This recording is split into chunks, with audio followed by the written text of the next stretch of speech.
Hi, I'm Josh at Englund Marine in Charleston, Oregon. Our phone number is 541-888-6723. Today we're going to go through the basics of rigging for surf perch along the Oregon coast. We'll start off with the weights. We prefer to use the surf style weights in either 4, 3, or 2 ounce tied to a 10-pound test breakaway approximately 8 inches long. This just has a simple loop tied in the top, ready to go. Then we prefer some sort of a 2-arm spreader, either cable here or as a surf leader, monofilament surf leader here. I prefer the 30-pound test ones if I use those. And then we use a number 2 snelled hook. It's important that you get a number 2 snelled hook. So we'll start with putting together the rig. We simply take our breakaway line that we've tied the loop and we place it into the snap swivel and we lock the snap swivel. Then we move to the arms. We take our number 2 Danielson pre-snelled hook, pass it through the arms and back through the loop. We want to make sure to pull this tight where it is sitting on the end of the loop and not down into the groove. We'll do the same thing here. Simply pass it through, pass it back through the loop,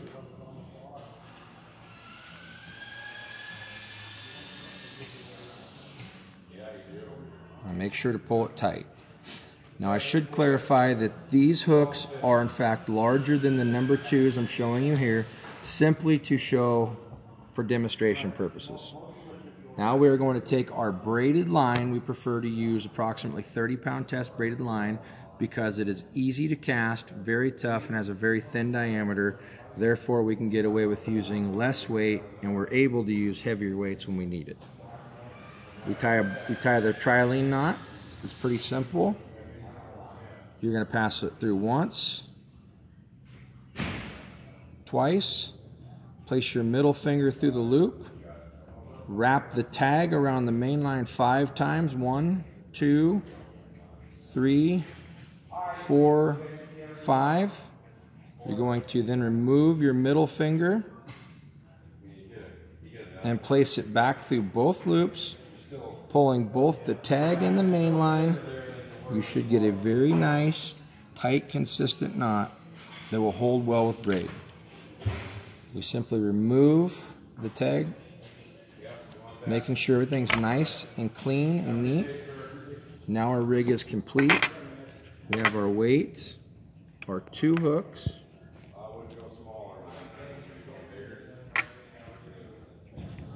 there. Now we will go over picking and selecting baits. We prefer to use live bait and plastic baits. Generally we prefer the camo version of Gulp's sandworm. These are very popular. They've really changed the game as far as surf perch fishing goes. And here is our sand shrimp Gulp worms. When you use these worms, they come in either 24 or 6 inch. There's no need to use them as a 6-inch worm.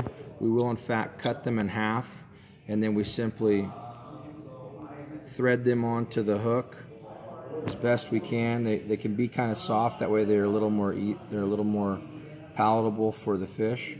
Leave a little tail and you're ready to fish. I prefer, when I'm first starting, to start off with a Berkeley grub on the top and a live sand shrimp or mole crab on the bottom. We will pretend that this shrimp is a live shrimp. We will go ahead and cut the tail off of it. Then we are going to open our thread. It's very important if you're using live bait to in fact use the thread, otherwise it will be hard for you to get it on there. You're simply going to take your thread, wrap it once, twice, approximately 5 times. Then you are going to half hitch it. I'll show you the half hitch. You just take your pinky and roll it You're going to do this 3 times, and it doesn't really seem to matter if it doesn't look pretty. It just seems to matter if you get it out there. One of the most important parts of surf perch fishing is being willing to move and to continuously change your bait and try your bait.